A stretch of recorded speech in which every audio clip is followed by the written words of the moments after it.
باتينغا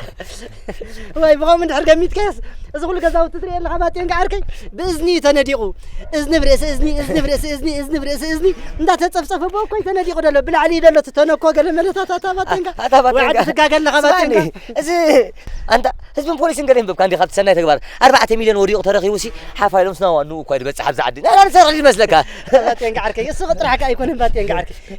شحك زي ولا دحنو ولا ندب كلا يكفل مقارص باتينغا عركي ولا بعلا لا يسمع عندي دولار وديقو تركيبو باسبورت وديقو تركيبو ومن يدبها بزعد تبات انا هودا ايملعنا باتنغاوي كاله ابزا دراما ختم محلالفو دفتن كامل اخت دما بانك نزرف مس بلسي እዚ ኩሉ ኣግራብኮ እዝን ኣለዎ ይሰምዑኻ ከለዉ እዚ ኩሉ ገዛውትኮ ብእዝን እኳ የተነዲቑ ደሎ ኢልካያ which is ኣብ ዓድና ዘሎ ቴረር ዝገብር ዋላ ሓሳባትካ ኣብ ዓድና ስከምሰ ዝኸውን ኢልካ ሓሳባትካ ንኸይትህብ ኖ እዝኒ ገረብ ኣለዎ ሰብ የለን ኢልካ ይዛረብ እዝን ኣለዎ ገረብ ዝብል ምስላ ማለት እዩ ኖ ዋላ ዝመንደቕ ክሰምዓካ ክእል እዩ which is እዚ ሓርነት ኣይኮነን ትነግረና ዘለኻ ቴረራይዝድ ከም ዝኾነት ህዝቢ ዋላ ተሓሳቡ ንኣብነት ሓንቲ ባንክ ዘላስ ክልተ ሰለስተ ባንክታት ተዝህልዋና ኢለ ምምናይሲ ሕማቕ ኣይኮነን ንማንም ሰብ ኣይኮንኩን ዝነቅፍ ዘለኹ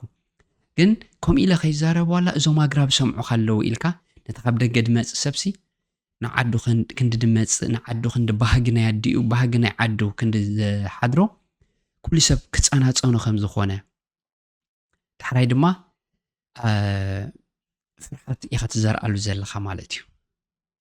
which is not good ማለት እዩ ዋላ ፕሮፓጋንዲስት ክትከውን ትኽእል ዲኻ ፕሮፓጋንዳ ከተመሓላለፍ ትኽእል ዲኻ it's okay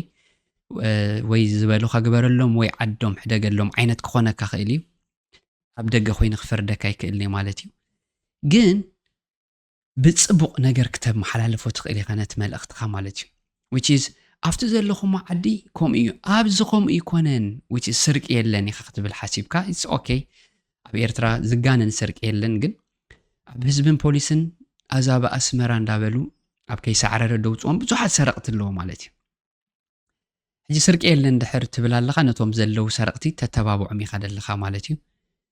እቲ ዝወደቐ ገንዘብ ኣልዒልካ ምምላስ ናብ ዋንኡ ጽቡቕ ካራክተር እዩ ድድነቕ ባህሊ ኣብ ካልእ ሕብረተሰባት ዘይትሪኦ ኣብ ሕብረተሰብና ትሪኦ ዝድነቕ ዓሽቂ ባህል ዝግብኦ ባህሪ ማለት እዩ እቲ ካልእ ግን which is ፕሮፓጋንዳ ከተመሓላለፈቲንካ ኣክንዲ ብዛዕባ ምዕባለ ሰብ ከመይ ገይሩ የውፍር ኣብ ቀረባ ግዜሲ ናይታ ብርዓሶለ ትበሃል ደሴት ተቐማጥዋ ኣላሊኻና which is ቱሪዝም ትስሕብ ኣለኻ ከምኡ ጌርካ ሰብ ነተን ደሴታት ናይ ዓዱ ክፈልጥ ተተባብዖ ኣለኻ ብውሕዱ ነዚኣ መቐፀልቲ ክትገብራ ትኽእል ነርካ ባጦሲ ኣብተን ደሴታት ኣዛውርኒ ይብለኩም ንኣብነት ኣብ እንታይ ክሰርሕ ይኽእል ገንዘብ ኣኪቡ ከም ድመጸሞ ኣብን እንታይ ከወፍር ይኽእል ሆስፒታል ሎ ክሰርሕ ቤት ትምህርቲ ዶ ሕሸኒ ሪዞርት ዶ ክሰርሕ ሕሸኒ ኢሉ ብጽቡቕ ነገርሲ ነቲ ኮሜዲ ከተመሓላልፎ ትኽእል ነርካ ማለት እዩ ርሑቕ ከይከድናሲ ኣብዛ ጎረቤትና ኢትዮጵያ በታ ዝተቐመጥኳ እንዴ ድርኢ ኣነ በዓል ደብረ ዘይቲ ኩሪፍቱ ድበሃላ በዓል ኣዋሳ ነቲ ናቹራል ቀላዮም ከም ደሴት ገይሮምሲ በቃ ኣዝዩ ዝምስጥ ሪዞርት ቀይሮሞ ማለት እዩ ናብ ባዕሉ ኣምላኽ ዳሃበና ሪዞርት ሳለና ደሴታት ኣለና በቀሊሉ ክምዕብል ድኽእል ማለት እዩ ሕጂ ነቲ ኣብ ደገ ዘሎ ሰብ ዓዱ ክፈቱ ኣብ ዓዱ ክውፍር ከም ዘለዎ ኢንካሬጅ ክትገብሮ ኣለካ እምበር ከም ዝመጅነነ ከም ዝተጸለለ ዓይነት ሓሪጩ እዩ ኣብ ቲክቶክ ይድውዕል ነይሩ ንስድርኡ ጾሪ ነይሩ እቶም ጎረባበቲ ኩሎምሲ ዕትሮ ጋዝ ሰሪቕካና ወርቂ ሰሪቕካኒ ንዓይ እዚ ገንዘብ ሰሪቕካኒ እንዳበላ መፀዋዕታ ድህብኦ ዓይነት ሰብ ድሕር ኮይኑ ኣየናይ መንእሰይ ንዓዱ ክመጽእ ክደሊ ማለት እዩ እወይ ኣታባጡ ወዲ ኣታባጡ እወይ كمل اسكتنا حبيبتي اسكتنا تشيك دي ماما اسكتنا انكمل إذا هذا ما تصوعتك تعال ترجع سيد السرق كياتي شو عزي أحيزه نجزهم تخد كسني يلا أنت في إندي لومني على اللي خانده سيتم خمل سومي إن كان مسكين إن كان مسكين ما تصوعت أنا يقول الساعة أنت وقت بدر نعيك تذكر عنده قربيتكم فالورق أي سريع كان زخد كان تذكر ده زعم لا خد قاعد خب خالهم معلتي أبزي آخرتك كتب لزا ورقة متصوعتها غير له خوالي كان زارات ايش ليش تعملها هو كاسك حزاوي متصوعتها زي أنا يتن ورق أي سريع كان زخدك ቋዕታ ረኸብካ መብዛሕትኡ መንእሰይ ዓዱን ኣዲኡን ጸሊእ ይኮነ ናብ ስደት ዘሎ ማለት እዩ ግን እንታይ ሒዘ ደኣ ናብ ስድራይ ክኸይድ ብዝብል ካብ ገጽ ወላዲቱሲ ክሳብ ሞት ንርእሱ ይፈርዳሉ ምንባር ኣይግባእክኒ ነፍሰይ ሰነፍ ይኽስኺ ኢሉ ገሊኡ ከም ዝበልክዎ ማለት እዩ መርዚ ሰትዩ ኣባቡር ኣትዩ ተሓኒቑ ይመውት ኣሎ ማለት እዩ ሕጂ እዚ መንእሰይ እዚ እስከደንግጸካ ክትሓልየሉ ኣብ ጎኑ ክትከውን ኣጀኹም ክትብሎ እዩ ዝግባእካ ነይሩ ብኣንጻሩ ከም ዘይረብሕ ጌርካ ቁስሉ ክትጎድኦ ኣብ ልዕሊ ቁስሉ ጨው ክትንስንሰሉ ምፍታንካ ኣይተሓጎስኩልካን which is ተስፋ ናይ መንእሰያት ዝወቅዕ ስለ ዝኾነ ማለት እዩ ስለዚ ኣብ ቦታ ኮመንት እውን እዛ ገጸ ባህሪ ናይ ወዲ ሹቕሲ ይኣኽላ ከም ዝበሎ ብዙሓት ሰባት ርኢ ኣለኹ ተኽኢለ ከምፅኦ ክፍትን እያ ኣብዚ ስለዚ ኮመንት ናይ ሰባት ሰሚዕካ እንተተኻኢሉ ነዛ ቪድዮ ክተውርዳ ምክንያቱ ብዘይካ በሰላ ትራውማ ናይ ሰብ ትወቅዕ እምበር ወላ ሓንቲ ቁም ነገር ደይብላ ናይ 56 ደቂቃ ኣዝዩ ከዓ ነዊሕካ ተደጋጋሚ ባህሪ ገጸ ባህሪ 56 ደቂቕ ሙኻ ወላ ሓንቲ ዝጠቅም መልእኽቲ ዘይብሉ ጌርካ ስለ ዝሰራሕካያ ከምቲ ቅድሚ ሕጂ ትገብሮ ነበርካ ካብ ዓዲ መዓር ሒዙ ድመጽእ ሸይጡ ድማ ንስድርኡ ዝጥውር ዓይነት ሰብ ጌርካ ክትሰርሓ ወይ ድማ ካብ ደገን ዝመጸ ቶም ስድራ ቤት ዌልካም ኢሎም ይቕበልዎ ኣክንዲ በኣውያት ብመርድእ ዝቕበልዎ ዌልካም ኢሎም ገዛውቲ ይእከብ ይሕጎሱ ከመይ ነይሩ ስደት ከመይ ጌርካ ሓሊፍካዮ ስራሕ ከመይ ነይሩ እንታይ ትሰርሕ ነርካ ክብልዎ ማለት እዩ ነቲ ገጸ ባህሪ ተትገብራ ብጣዕሚ ተሓጎስኩልካ ማለት እዩ ተደይ ኮይኑ ግን ናይ ጸጋም ጫማ ሒዙ ዝመጽእ ናይ የማን ጫማ ዝርስዖ ቁጽሪ ናይ ጫማ ክንዲ ሪኡ ድመጽእ ናይ ህፃናት ቆልዑት ናይ ደቂ ኣንስትዮ ክዳን ከበኩም ገለ ዓይነት ሲ እቲ ሞልሲ ካብ ዝንኸረን እንዲ ድኸውን ሕጂታ ኣብ ቬትሪና ነቲ ሓንቲ ናይ ጸጋም ናይ የማን ምስ ሓስክዋስ ነታ ናይ ጸጋም ረሲዐ እያ ዝብለኩም which is ዲለ ገጸ ባህሪ ጌርካ ኢኻ ገሊጽካዮ እሞ ነቲ ኮሜዲ ናይ ሃገርና ኣዝዩ ዘውርድ ነቲ ኣብ ደገ ዘሎ ሰብ ሞራሉ ዝወቅዕ እዩ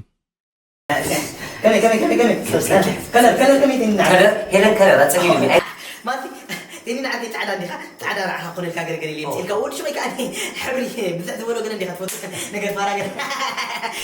إيه عقل من شو دانجر قل من قاع في ضم جماعة معايا لا بس قاعد خميت راسه أزري أزسي أزم حبس وصل يوم المعتي صار في جالس لا يتري ما يركن جبل لا يتقم يركن واي نقولكم من دي السوبر ماركت كابزي نخرن قلن دي تخون حجي تعالوا مثيلكم الشاذوان تحدى ما سامبل قلن منا افتقد مي تافتو فيترينا قلن دي مزقمطو كان اي تحدى لي خاقن نخرن قلن خاطر حجي انا امس لبنرني صقط ناي ساعات قلن دي يقبر قلنا فاريت قلن ملا انت زنبر حتى قلن ملا قلن رحنا يمين تراي مين تيم كا اب نيكست لي ايه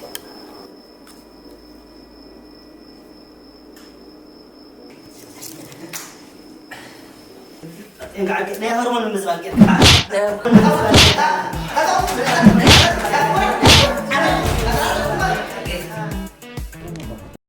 ስለዚ ክተውርዳ ተኽኢልካ ተዚ ኮይኑካ ኣብ ዝቐጽል ዝሓሸ ድራማ ሒዝካ ክትመጽእ እላብወካ ኣብ ልቢ መንእስያት ብዙሕ ጽልዋ ዘለካ ሰብ ስለ ዝኾንካ ማለት እዩ ነቲ ላይክ ሳብስክራይብ ዝገብረልካ ኣብ ደገ ዘሎ መንእሰይ ነቲ ጽዒሩ ብሓዋላ ስድርኡ ደኣሊ መንእሰይ ንዑ ተስፋ ዝህብ ኣጆኻ ዝብል ዘበራትዕ እምበር ዳውን ዝገብር ድራማታት ተደይ ስራሕ ንኩላትኩም ስነ ጥበበኛታት ናይ ሃገርና ድማ ማለት እዩ እንታይ ድብል ኩሉ ግዜ ኣነሲ ኣብ ኢትዮጵያ ነዊሕ ዓመት ደጋጊመ ያለኹ ዛና ኢትዮጵያ ስለ ዝነበርኩ ብዛዕባ ዝዛረብ ደው ዘይብል ነገር ካብ ዝሰውዓልክዎ ህንጻታት እዩ ህንጻታት ደው አይብልኒ ኩሉ ግዜ ይስራሕ ኢንዱስትሪታት ትከል ወፍሪ ይገብርት መንእሰይ ኣብ ዓዱ ማለት እዩ